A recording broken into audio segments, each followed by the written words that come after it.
Well, this is new. This is different. Oh, yes. What is this and why is this?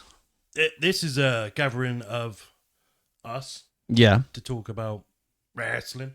Wrestling. Um, I like wrestling. Before anyone comments, we are not live. This is not live. This is a special premiere of what is being released on Sunday, the 22nd? Yeah. 22nd. Sunday, the 22nd of February. So we are recording this nearly 10 days in advance. Yeah, so currently right now, what we're doing is we are actually in Manchester, sat in Cosmos. We are. And we're eating and we're drinking. We're having a fantastic time. Yeah. So yeah, we're not actually here live now. HQ is closed. Yeah. But we wanted to give you guys an episode and yeah. So here we are. We want to give you something a little bit new, a little bit of an idea that you have come up with. Yeah. So, off the script and on the mic. So, we're going to go off script and I'm going to be on the mic. Yeah. This week, anyway, where Terry, the Tezzy Bear, is going to ask me questions, off script questions, and I'm going to be on the mic and I'm going to be answering these questions with no script, no notes, no nothing. I'm just going to give you my God's honest view on what the hell is going on. You don't even know the questions. I don't even know the questions. I don't even know the fucking questions. This is why this is going to be fun. I know what areas I want to talk about. Okay. It's the stuff we've been talking about this week quite a bit. And, yeah. So, and I thought some of the answers you kind of gave me was quite fascinating. Okay. I thought, let's bring it to the show and let everyone else decide if they agree with you or where you're at. Okay. I'm going to try and keep this as PG as possible as well. Okay, yeah, I don't think we swore yet anyway, so... This is fantastic. We are good. So, I want to give you the most professional potential opinion that I could give without having to curse and having to swear, because I want to give you guys a bit of a professional approach if I can. Yeah. It makes us look a bit more appealing as well. It does. Nobody wants to work with us if we're swearing all the time. This is true. Well, we blame Darren for that because Darren is the one that swears, and that's why he's not here right now. He is. Yeah, he's a bad boy. He's on the bad boy step. So, I'm going to let you fire away, young man, and let's do this. Yeah. Okay. So,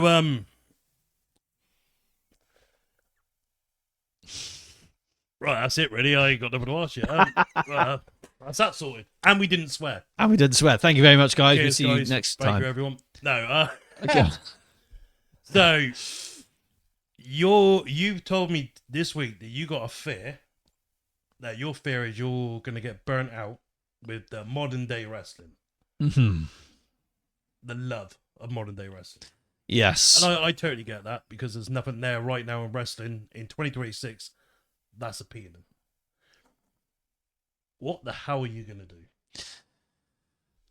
So I was explaining this to you yesterday, wasn't I? Yeah. I need to have something that gives me that modern day fix where I feel a little bit of satisfaction in what I'm watching. Yeah.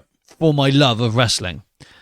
I watched Monday Night Raw yesterday morning, and again, we are almost a year into Triple H's reign of terror rising, where he's not terrorizing anything. He is putting nothing's rising, it's deflating, it's going down.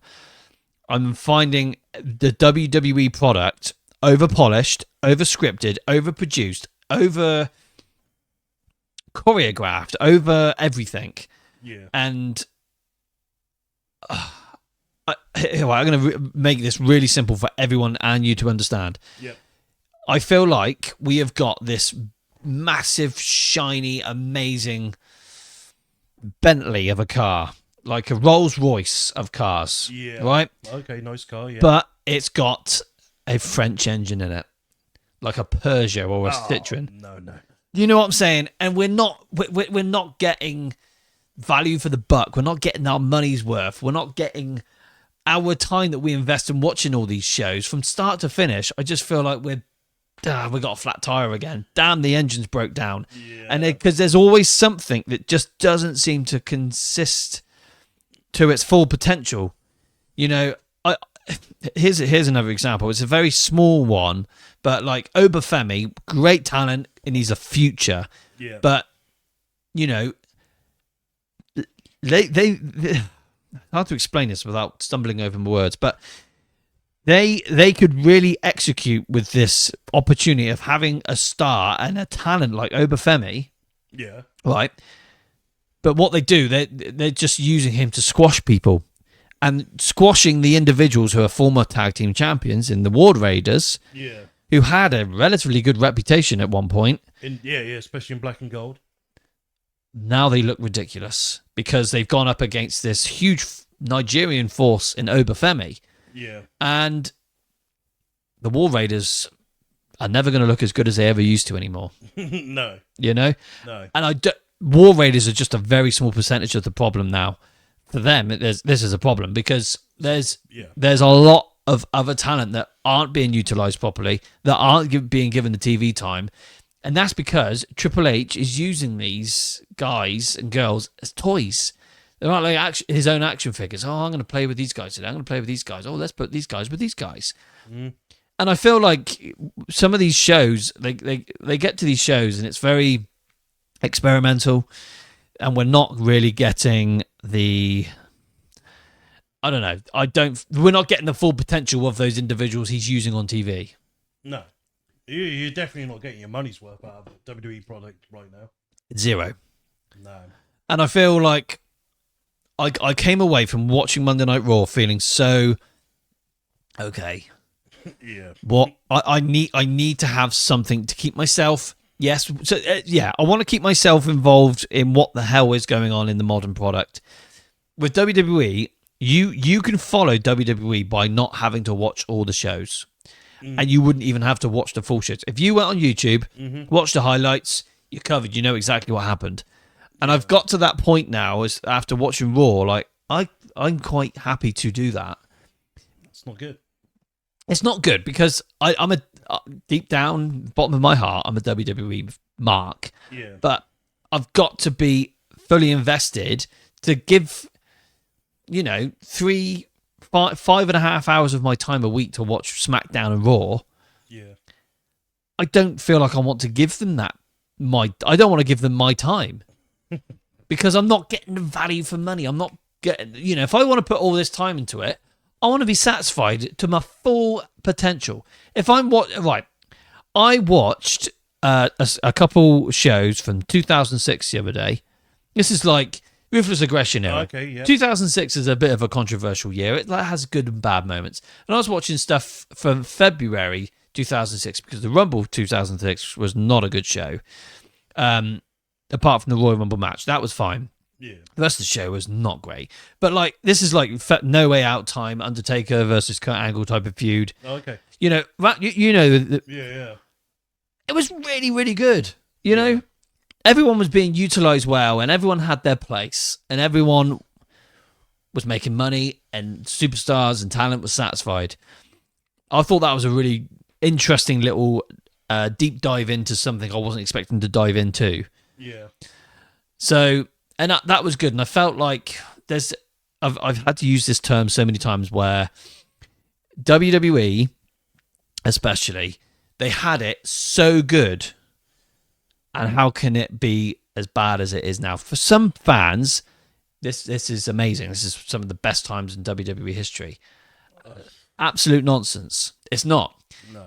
You go back. I'm going to use the Ruthless Aggression era as an example because really, it's the last good era. It's the last good era we had. Yeah, well, because I love the Attitude Era. I love it, but the Ruthless Aggression era has that extra finesse where the storytelling, some of it is great, like really good storytelling. So that's a great start. The stars that they made from that era: John Cena, Batista, Brock Lesnar, Randy Orton, Shelton Benjamin, Charlie Haas. The list goes on and on. The stars that they made in that era: Christian Cage and Edge. They elevated them up to the next level from using that era. Yeah. Chris Jericho as well. Like, it worked, and I feel like they had it so good back then, where stories were good. The match quality was good. Yeah. The match quality in the Attitude Era wasn't as good at all, and I would always say that. The Ruthless Aggression Era really had that extra finesse compared to the Attitude Era. If they used most of the elements that they had back in the Ruthless Aggression Era and put them into today's product, we would be fully invested. Because we're seeing this over-polished production as well, where, again, it's not like it used to be. We don't get that thrill and that excitement when the shows start like we used to. We just see people arrive and people do commentating. And how can you get thrilled and excited about that? How can you get pumped and ready to go from that? It's not good. Do you know, it's funny you said that, because I was watching, so whenever I have my kids, right, Whoops. I will put on, I'd watch SmackDown 2026, and my kids are just there playing with their toys, doing whatever, no interest. I'll put SmackDown on of 2000. As soon as that song comes on, starts, they know what's coming next, and their fireworks to go off, and they stand up, they start screaming, they're like, oh wow, this is amazing. This is your kids. Yeah, and I looked at them when they done that. This is twice they done. I looked at them and I'm like, do you know what? I was like that at your age. It's just the simple things like pyro just changes everything. It just hypes you up. Yeah. You're like, okay, this is cool. But yeah, do I get hyped? Do you get hyped even? I've seen somebody getting out of a car just drinking coffee. Fuck no. What's the excitement in that? You know, It's bollocks. what are you thinking to yourself? I wonder what type of coffee they're drinking. Is it a flat white or latte? Yeah. Like, who gives a fuck? Give me pyro. Yeah. But yeah, the thing is as well is like you compare it to the Ruthless Aggression Era. Like saying the Ruthless Aggression Era's like, if we had that today, that'd be good. We got two rosters right now, Raw and SmackDown, like we did in the Ruthless Aggression Era, but they're only giving you so many matches each week. Yeah. This is the thing. And there is stars right now in WWE that's ready to shine. Just give them a chance, but they're not. Look at, for example, Kit Wilson. He is super over TikTok, platforms like that. Yeah. TikTok, cringy, I get it, but it's one of the biggest right now platforms. Kit Wilson's super over. People love Kit Wilson. He hasn't won a bloody match yet. I know. Unless you study him on main event. Fuck does that. He's just jobbing out. Yeah. What are they doing? You know? But to put to bed to the question you've asked, I need to have that modern fix. Yeah. I am not getting that modern fix from WWE. I am not going to get it from TNA. I'm going to take a chance, and I might regret it, but I'm going to take a chance with the company that I've covered up. I'm going to try dip into AEW again, because I watched a few bits from Dynamite over the last 2 weeks, and I have really enjoyed some elements of it where it's I'm getting a bit of the shock factor, you know? Yeah. It's the closest thing to you to the Attitude. And not just that. The greatness. Yeah. I need something to make me think, oh, what was that about? Oh, okay. I'm looking forward to seeing what's going to happen next week on that. The only thing that is making me feel like I need to tune into Raw next week is to find out who this new masked individual is. Yeah. The rest, I don't give a shit about. Yeah, you literally just skip the whole show. It doesn't matter. And then you'll probably be disappointed when it turns out to be someone like Grayson Waller. You'll be like, oh, really? Do you think that's who it is? Possibly, yeah. Bugger. Yeah. Who cares about him?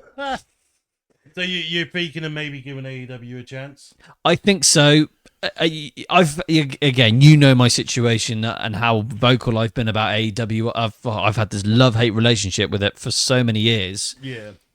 But again, regardless of how they have evolved as a company and how AEW, when they first started, it was incredible. Yeah. We needed that alternative to being a wrestling fan. I think, especially during COVID, the fact AEW was a thing really helped me, because WWE was unwatchable. Couldn't do it. And in 2021, I felt like I think 2021 was a great year for AEW. In 2022, I really enjoyed 2022. Yeah, but after the end of 2022, I thought, do you know what? Something doesn't feel right. Mm. And then when we got back into 2023, it was an okay year. It was okay, but the second CM Punk left, that's when shit hit the fan. Yeah. They struggled. Yeah. So, and again, I've dipped in and out of it so much. And the only time, in my opinion, that AEW has really hit its potential without Punk, without Cody, is Revolution 2024, Sting's retirement match.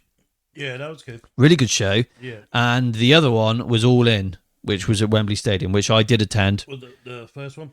No, I'm talking about the second one. The second one? Yeah, because Punk was at the first one. Yeah, I preferred the first one. Yeah, what I liked about the second one was Bryan Danielson had his moment.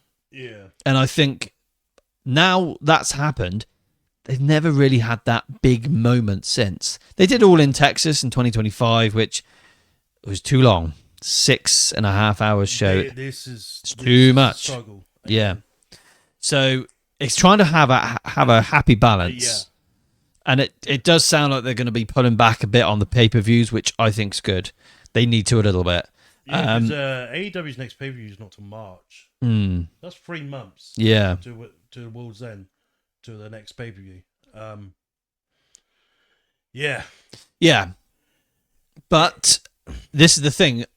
What is drawing me into that small little area of possibility of having a bit of satisfaction of modern day wrestling is the fact that we're going to get this long build going into the pay-per-view. Yeah.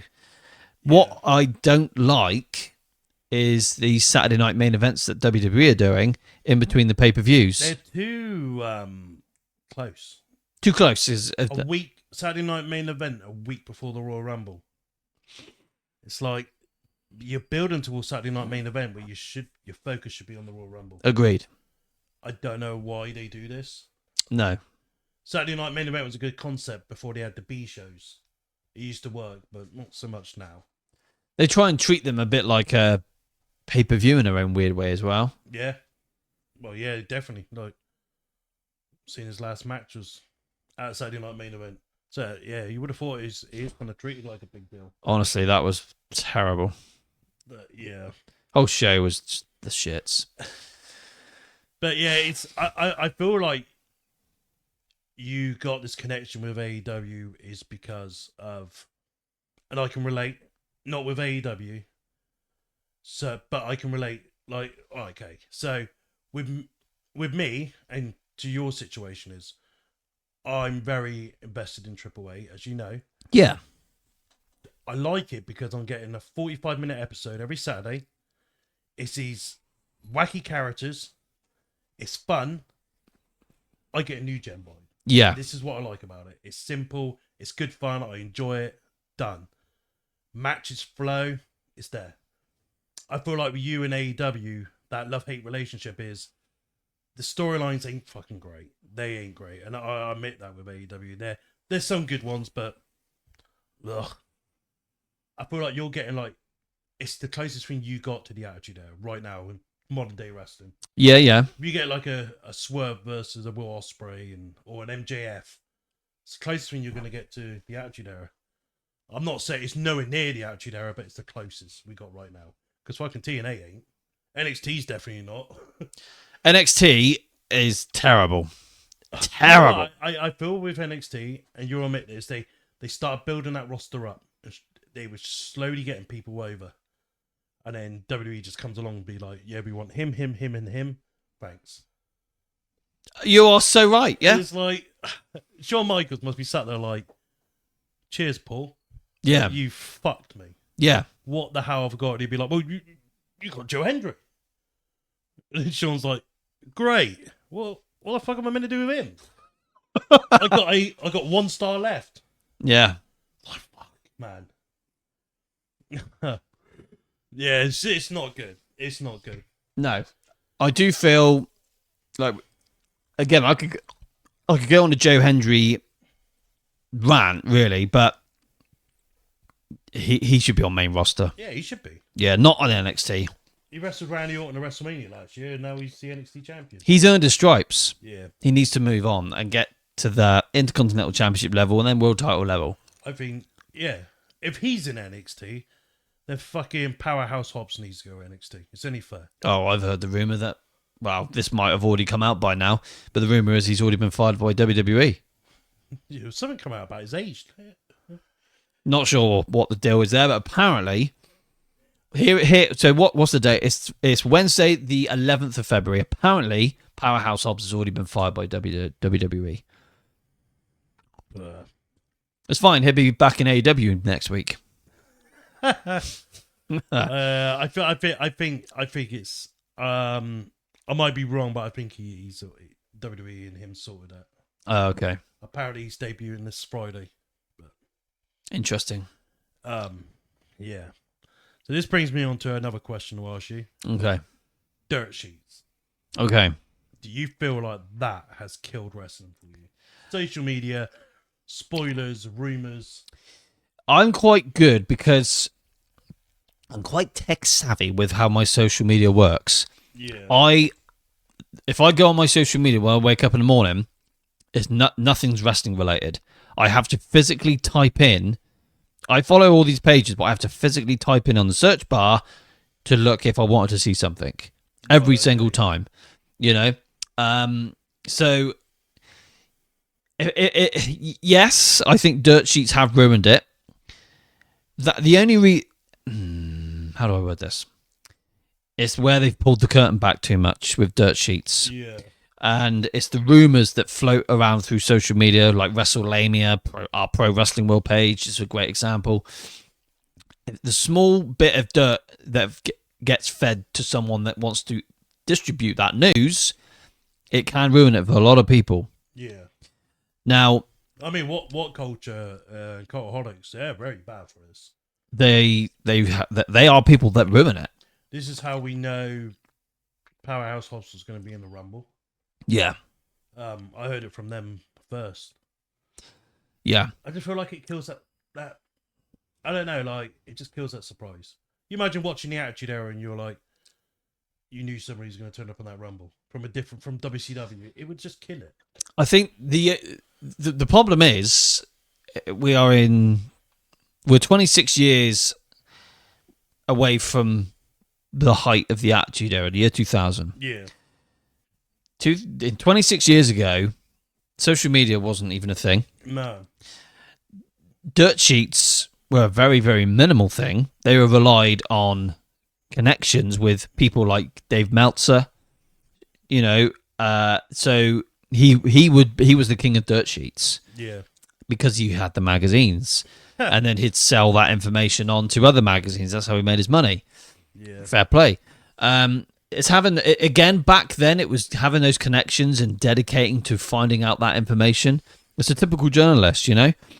Whereas now, here in 2026, that information is so easy to get hold of because there's so many more people involved.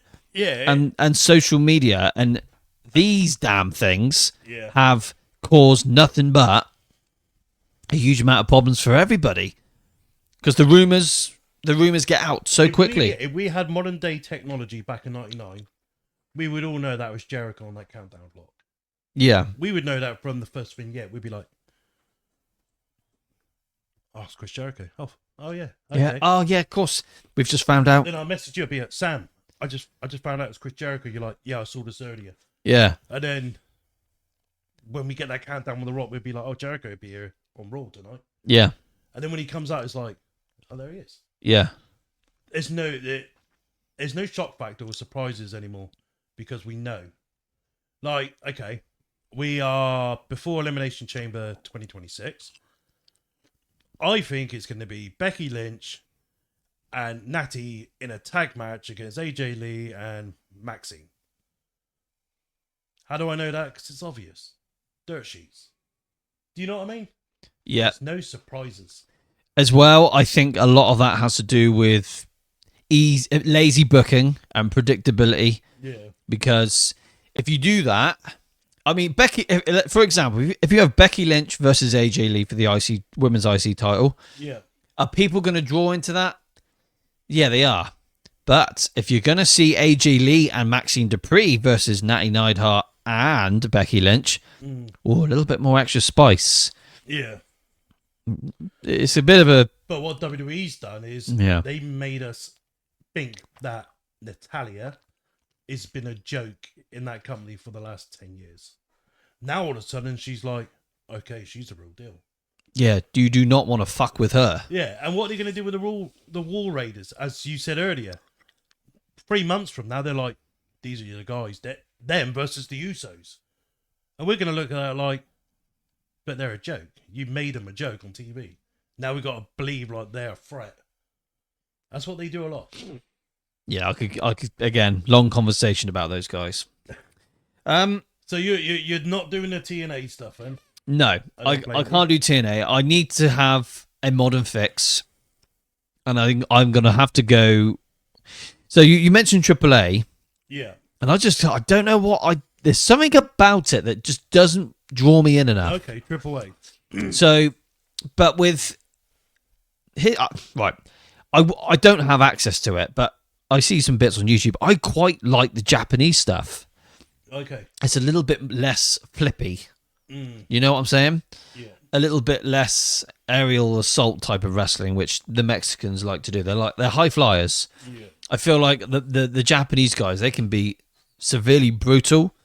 Yeah. And there's a lot of technical wrestling in that, which I quite enjoy that. Yeah. And seeing it, being used in like American style wrestling, it's just something a bit different.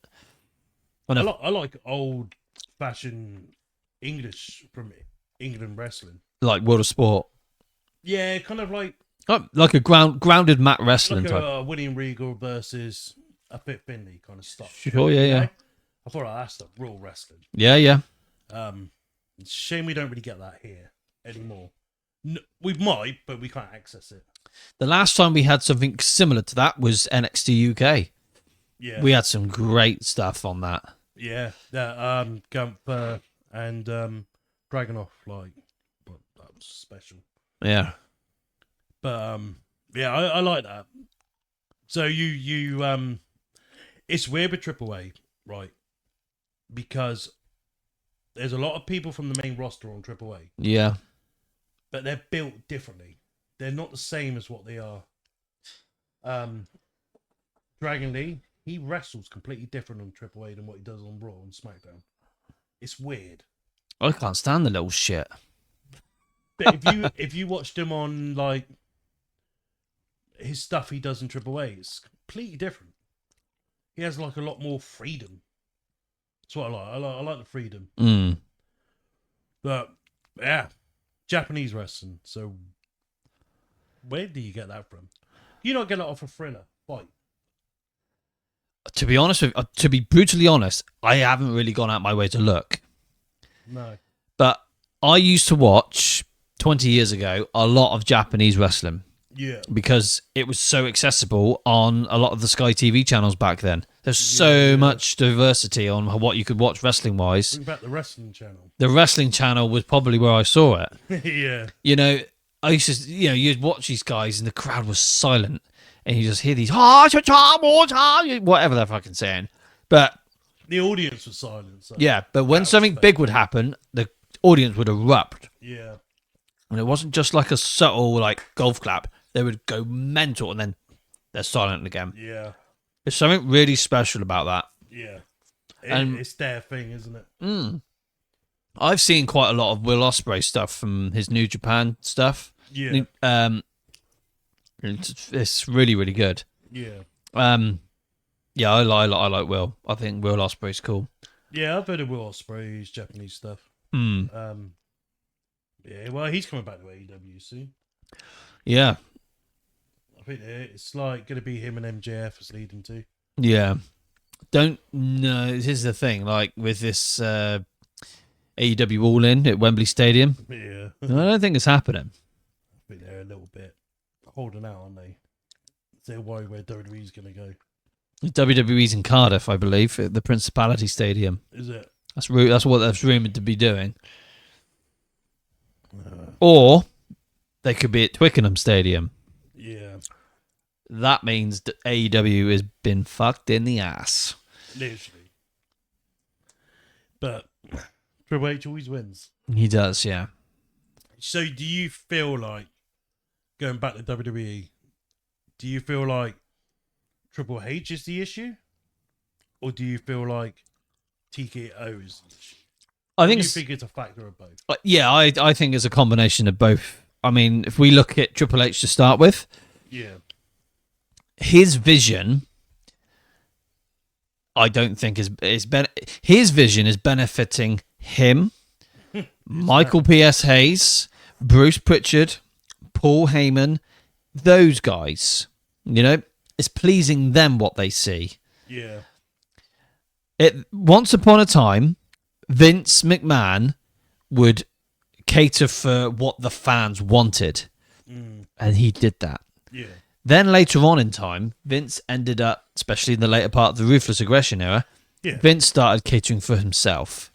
yeah. And I feel like Vince lost touch as well. He did. Towards the later years. And this is the issue which I feel like is what's happening right now, where Triple H is and his cronies are catering for themselves on what their vision of what WWE should be.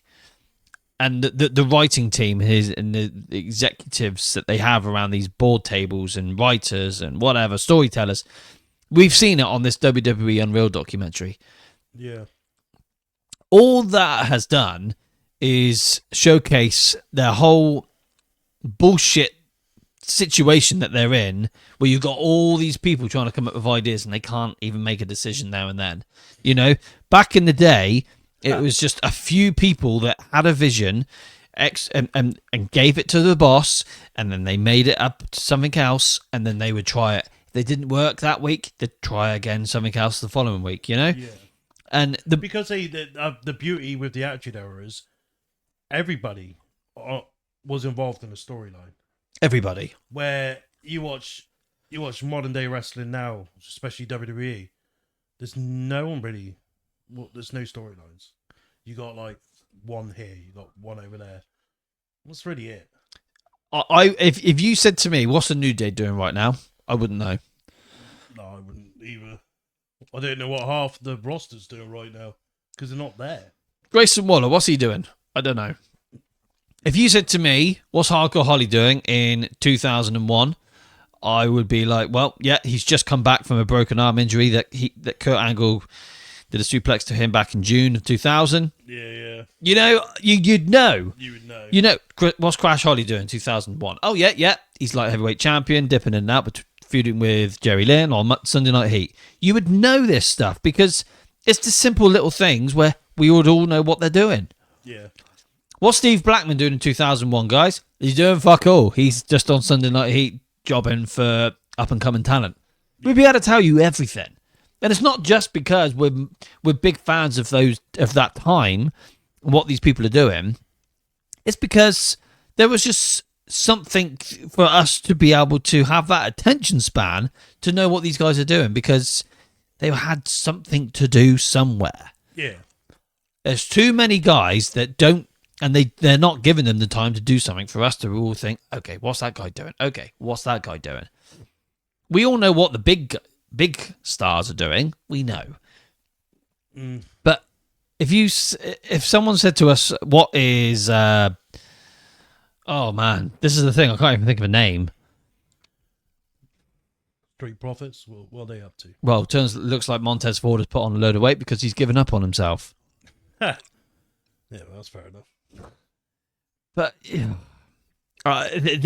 there's a problem in the system. There's too many people with not enough direction. Something must have gone wrong because when Vince went the first time and Triple H stood up, he gave us a really good SummerSlam in 2022, was it? Correct. And he was delivering really good. So we had Brock Lesnar, Brock and Reigns. Brock and Roman Reigns When he lifted the ring. with the tractor. That was a great spot. Amazing. And I thought, okay, I could tell this has Triple H written all over it. He's thinking outside the box. Never seen that before. Looks cool. And it was good. Why can't we get that Triple H now? And this tells me, is it all on Triple H right now, or is TKO like, no, hold on a minute, like wind your neck in, like we're gonna do it our way. Do you know what I mean? I do. I don't know what the hell's happened in a matter of a few years. So WrestleMania 40, great show. on WrestleMania 40, it was so good, wasn't it? But the year after is like, what's happened? Apart from TKO just really just being money grabbers.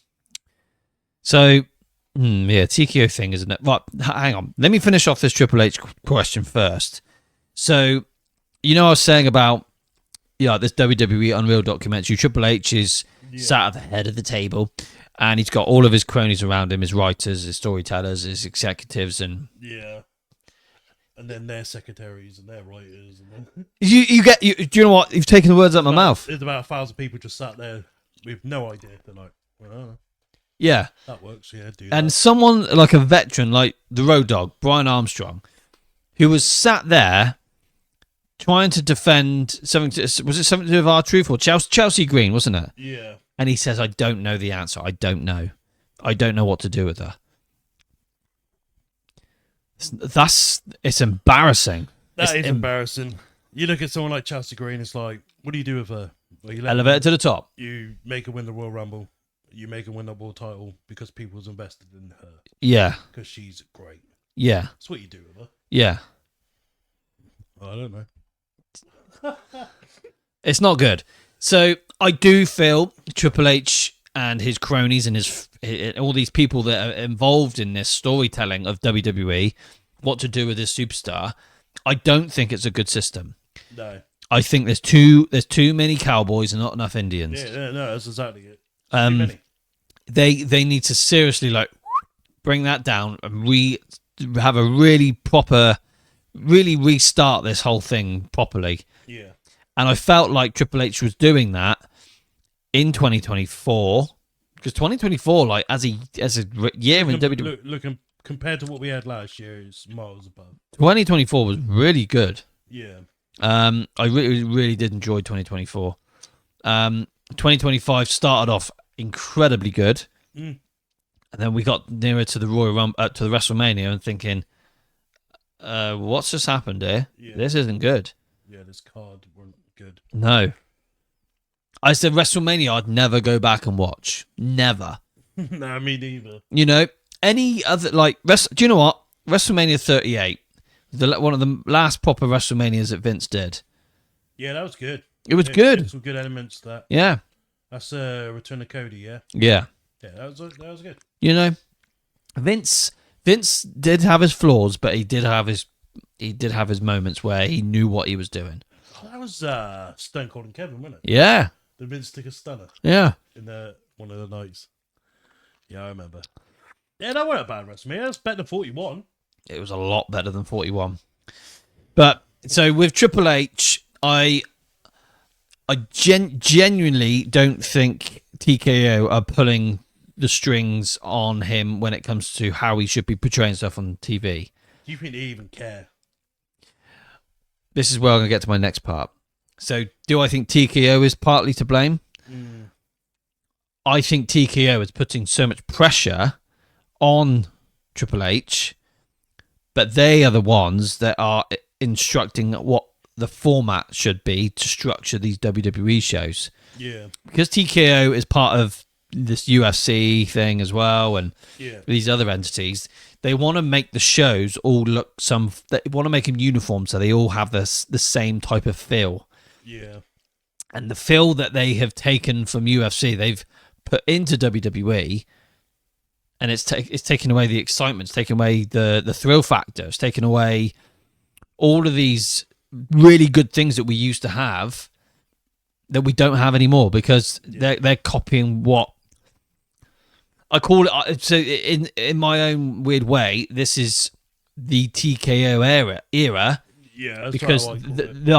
the whole entity of this TKO thing, everything under the TKO umbrella is the same. Yeah. All these advertisements, all these sponsorships, all these things that they have in Saudi Arabia, and these big tours that they do in Europe, and so on and so on. It's very, very much UFC based. Yeah. So I feel like TKO is mostly to blame with how the production side of things work.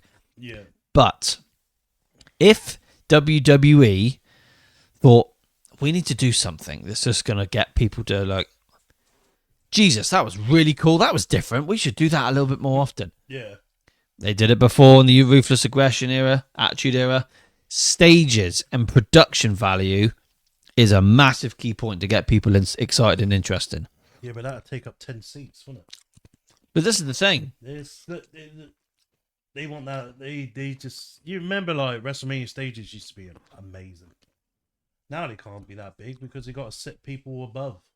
You know? Well, mainly on the Raws and SmackDowns. But here's the thing. You know, WrestleMania, you could sit at the top of the entrance bit. Yeah. Behind where they come out to, and you had just special seats. Yeah. Like, you couldn't have sat behind that at WrestleMania 18, 19, 20. No, you no. know what I mean? It's just like these. They're just thinking about how to cram as many people in to pay ridiculous prices. Yeah, I get it. And I think, again, TKO, all they care about is making sure they're bringing money in. Yeah, they don't care. TKO does not care about WWE. They don't give a toss. And the thing is, well, they don't care about the loyal fans. They only. This is it. TKO they have made WWE to target a certain type of audience. That's why it's all so over polished. Yeah. You know? Yeah. If it was like it was before, back in the Attitude Era, where especially in '99 when SmackDown first started, that new theme song, the new type of stage, the blue ropes, everyone was just like, "Wow, this is different." The pyro was insane. Yeah. You know, it was really exciting and good. It was good. Now it's not. No, it's absolute bullshit. I feel like TKO is just trying to get as much money out of this company as possible, so they can sell it for triple what they paid. Yeah, And I think they will. I think that's exactly what they're doing. and if the Saudi Arabians end up buying WWE, Which they will. that'll be it. And I've said this before to you. My vision is TKO is going to sell to them. And then the minute they sell to them, they're going to F off Triple H. And the Undertaker's going to step up, and the Undertaker will be doing Triple H's role. I like this. And then I feel like then, if he's still alive and that, I feel like Vinnie Mac will have a lot more input. Back. Him and the Saudis they're good. Vince McMahon and the Undertaker's very good. Yeah. Do I want to see Triple H and TKO, or do I want to see the Saudis and Vince? It's like I would trust the Undertaker with what he's done in AAA. yeah. I think the Undertaker would. Triple H has still got to put his mark on that though. Mm. Comes up as Triple H, his name, Lee Fittins and Mark Calloway. They're the producers of Triple H. Right. Triple H is just everywhere. Like, go away. Yeah, fuck off. Yeah, just go do something else. Yeah. So TKO, I feel like are pulling the strings to a certain degree, but I do think their vision it bleeds through into what we have to see on TV. Yeah. You know, I see that modern modern day WWE logo, which was introduced back in 2014 when the WWE Network was launched. Oh, yeah. We went from that to the modern day WWE logo. The feedback that everyone gave on when that new logo appeared was just like, because the logo was just so perfect. So perfect. I don't want perfect. I want that. I want a mess. I want that. yeah. Do you know? And no one has ever thought, I love that logo. I love that new WWE. Nobody likes it. It's funny, you mentioned at the start of this episode about cars, right? You could have this amazing top of the range, right? Ferrari car. Perfect. And it's in your garage, but you're too scared to drive it. Or you could have this like banger car next to it you could just rinse around and just have a good time with. That's exactly what wrestling in WWE is right now. Yeah. It's too perfect. Yeah. But not in a good way. Like, in a real bad way. Give me that fun factor. You know, like, Raw's on Tuesdays. I watch Raw on Tuesdays, the same as you.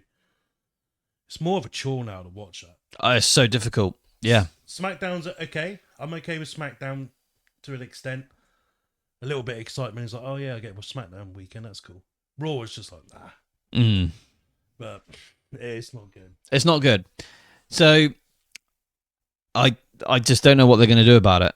I don't know how. The only way I feel like we're going to get this huge eruption of, wow, WWE is about to just really pick up their game and go for it and do really, really well. They have to eliminate all of those people that are involved right now. People like Paul Heyman. People like Bruce Pritchard. Bruce Pritchard, I love Bruce. I love what he does with Conrad on his podcast with Something to Wrestle With. Yeah. I love how he keeps the past alive and he talks about things that happened in the past in such great detail. I love that. But the problem is, if Conrad will ask him a simple question, Bruce will just give him a sarcastic answer sometimes. And it's very much like, how do I put it? Like, let's say Conrad would ask, how much was this guy on? And Bruce would be like, well, I don't know. Well, you do know, just, well, give us a rough estimate. No, I don't think I want to tell you. And you think like, well, this conversation's going nowhere. And that's because he's being too corporate. Yeah. And the whole thing with Paul Heyman, Bruce Pritchard, and even Michael PSAs, they're corporate and they're stuck under this bubble where they think, well, this is the way it's got to be. Yeah. It's people like that are so heavily involved in the way the direction the creative goes on WWE, where really it's no good. No. You need different people in there. Because not being funny, Paul Heyman, Bruce Pritchard, yes, I know Bruce had a bit of a break from WWE, but Paul Heyman's been there quite a long time. Michael Hayes has never left. Those people are the ones that have been there too long and they need to go. Who do you think could take us into the future with stuff like this? Bobby Roode is a great producer for WWE. Yeah. People like him. Would you like to see someone like Pete Williams as well? On the writing side and all that, like someone like a Punk in years to come? Oh my God, yeah.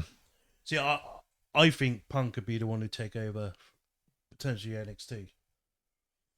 That would be interesting.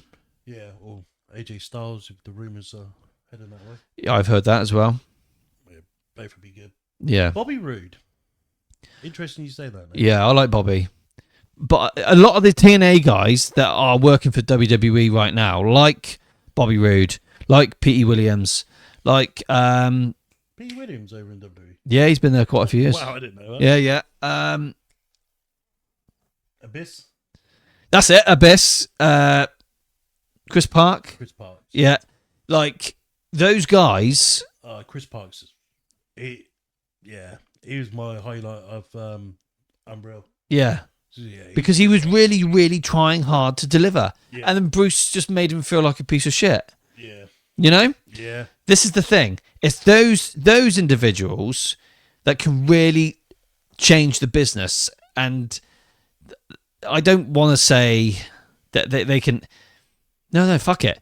Even if those type of people were in charge of storytelling as well. Yeah. It's the same people who have been involved in storytelling for too long where...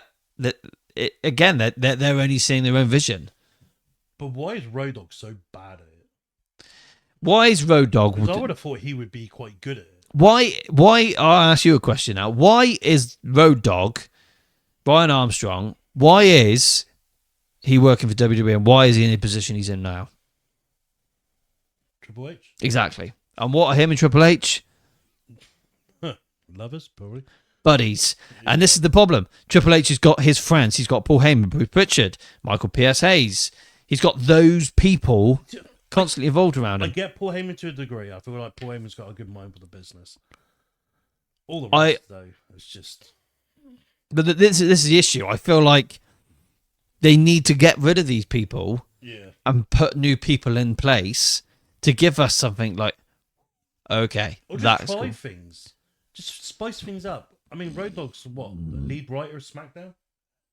Yeah. Just I don't know. See what Paul Heyman could do for 6 months. He did it in 03, didn't he? 2002. Was it Paul Heyman? Yeah. But I know what you mean. We just need a new restructure and just less people in the meetings. Look at SmackDown 2003. How good was that? Yeah, that was let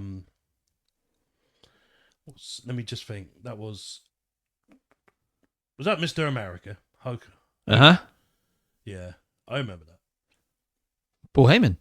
Yeah, 2003 was good. 2004, Paul Heyman as well. Yeah. I think he did 3 years. Yeah, did do 03 to 05. So who the hell was writing for them in 2002? Brian Gewirtz Where's he to now? works for Dwayne Johnson. Oh, can't get him back. He knew what he was doing.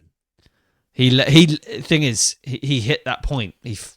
When it went PG, he was fucking gone. Yeah. He did the Attitude Era and he did the Ruthless Aggression Era. But he left because, to my knowledge, I could be wrong, he left because of Vince's influence on wanted to book for himself to satisfy himself. Nah. And Brian Gewirtz was just like, no, I've given you all these great storylines. I gave you... So was he part of the year 2000? Yes. The Attitude Era stuff? Yeah. Wow. That's the man they need. Just give him an open checkbook. The thing is, though, if you and I worked for WWE to help with storytelling... Oh, yeah. We could do it on our own. We could book it better than what's booked right now. Oh, my God, we'd do amazing. First thing I'd do is take a leaf out of Vince McMahon's book and be like, right, I need to make some stars now. I can't rely on CM Punk anymore. I can't rely on Roman Reigns. Yes, they draw the figures in, but they ain't going to be there. 5 years from now, like, I need stars. They're not making stars. They're just not doing it. No. Yeah, man, it's just like, they got so much potential. And it's such a long burner as well. When, Braun Breaker's going to be a star. We all know he's going to be a star. But how many more years do we have to wait? Do we have to wait another year? 2? Wait till he's 30? He could have been a star at like 25, 26. Yeah. You're never too young. I agree. Brock Lesnar is only 25. Randy Orton's 24. They hit the big time. They've got... Star power has been a big topic for us. Yeah. And we do have some incredibly good guys that they could really push to the top. Yeah. LA Knight has been one. He's been there for 2 years. They should have pulled the trigger on him at least last year. Yeah, when he was red hot, he should have won that Money in the Bank in London. He should have. Priest won it, and look where that went. World Heavyweight Champion, and then he ended up on main event. Yeah, didn't work. That was one inkling of 2024 where I thought, do you know what? I think Triple H made the wrong decision here. Yeah. He didn't even make him Intercontinental Champion. No. Yeah, Triple H Triple H is picking the wrong guys. He keeps leading to people like he put it on Damian Priest that year, Jey Uso last year. It's just like, you got other guys there that can probably do really well if given the chance. Look at LA Knight. Like, he was red hot going into that Money in the Bank. Let him win that briefcase. Let him have his moment. Sink or swim. Yeah. But the beauty is right now is, if you're not sure about LA Knight, give him the world title. That's the main title, is it? See how he gets on with that. Yeah. Just chance it, Just give it a go. Listen to the crowd. Crowd tell you what they want. Yeah. And that's the thing. We could easily conclude our episode on this very one thing. Is listening to the crowd. Yeah. That's what they're not doing. They're not doing it. They are not doing it. They are only listening to their own little bubble that they're in. They're only listening to themselves. I said earlier on when we kind of started this little show where Vince was out for the fans. They would listen to the fans and push and push and push. And then he got selfish and then he ended up just going out for himself. Yeah. That's like around the Ruthless Aggression era going into the PG era. Yeah. That's when he was going out for himself. Yeah. There were elements, don't get me wrong, there's a lot of elements of the Attitude Era where he went out for himself, especially the Kiss My Ass Club. Yeah. When Jim Ross was in Oklahoma, instead of them just leaving Jim Ross to do his job, they'd have to put him in an angle and they'd want to humiliate him.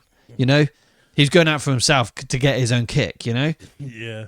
And the thing is, as well, I think Triple H is doing that, but in his own weird little way, because he's got the power, because he's controlling all of these superstars.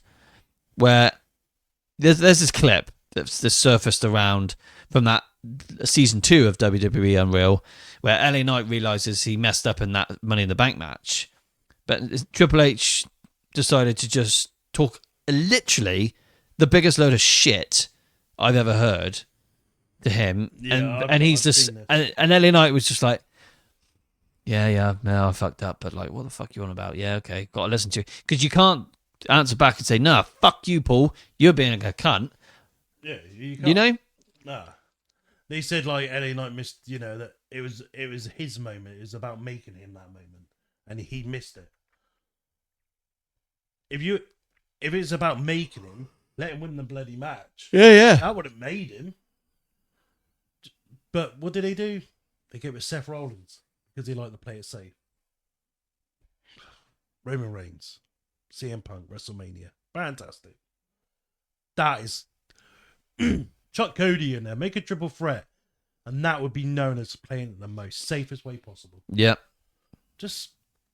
I'm done with it. I'm done with the same old people. Reigns versus Punk, fantastic. Does it need to be for a bout? No.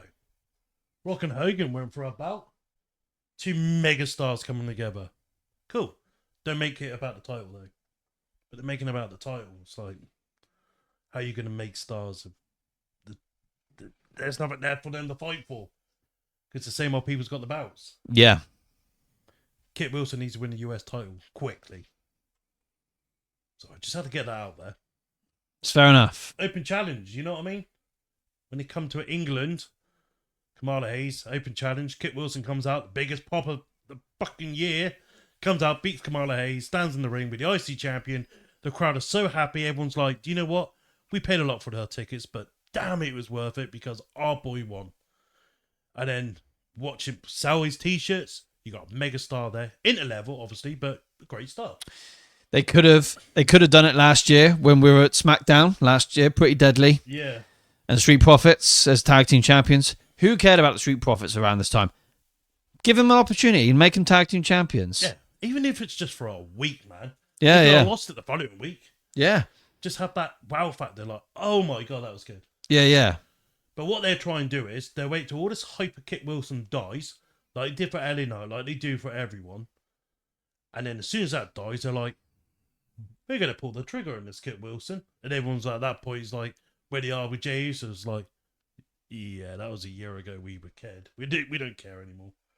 That's what they do. Look at WrestleMania 40. Intercontinental Championship picture. The story was Gunther and Chad Gable.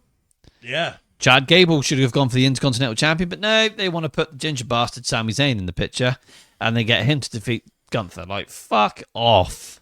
Yeah. I was so pissed off about that. I felt robbed by that. Me too. I felt like Gable and Gunther probably would have stole the whole bloody weekend. Damn you, WWE. Anyway, guys, this has been very interesting. Yeah. Well, I just wanted to just talk to you about just this whole Triple H and TKO stuff right now.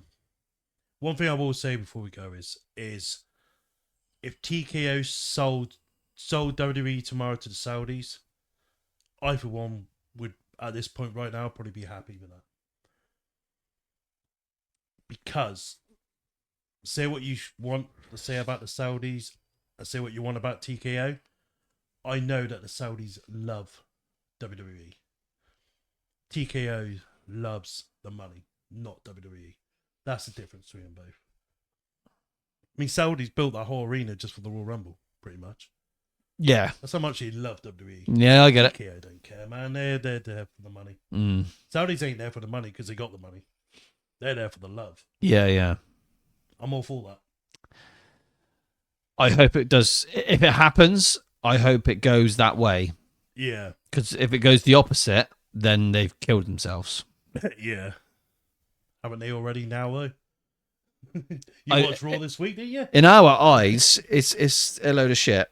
Yeah. But for some reason, there's a lot of narrow-minded, particularly the ones that the audience they're trying to target, that are being hypnotized by this bullshit. Yeah. And don't get me wrong. I don't want Saudis to own WWE. But I think I'd rather prefer them to TKO. I would love for The Rock to be like, I love WWE. I got billions here. I'm buying the company and I'm going to give you the best product ever. That'd be ideal for me. That ain't going to happen, but I'd love that. That would make better sense. Yeah. So, in hindsight, then, TKO can do one Yeah. and take Triple H to the bitch with him. Anyway, guys, this is our very first episode of Off the Script and on the mic. We got a lot more of these to come. This was very, very good fun. We're just winging it. Yeah, we're just winging it. Yeah. I will have some questions for you soon. Well, this was a last minute kind of episode. So, as of today. But yeah. We do a few more of these, hopefully, and Yeah. I will put to you 10 very challenging questions that you won't know about. I like this. And I can actually read it properly. That's fine. But yeah, this is the cat for the. Hope you guys enjoyed this, though. Yeah, we've enjoyed ourselves. Don't forget to follow, like, and subscribe to this YouTube channel. Like the video, little notification bell, biddling, ding, motherfucker. That would be fantastic. I did try and keep this video PG to start with, and then it just flowed into swear words because we're frustrated and angry and emotional about this whole matter. So these things happen, you know. Yeah, that swear jar's getting quite big over there. That's it. Right, we're signing off, guys. Don't forget to subscribe. Much love. We are over, and we are out.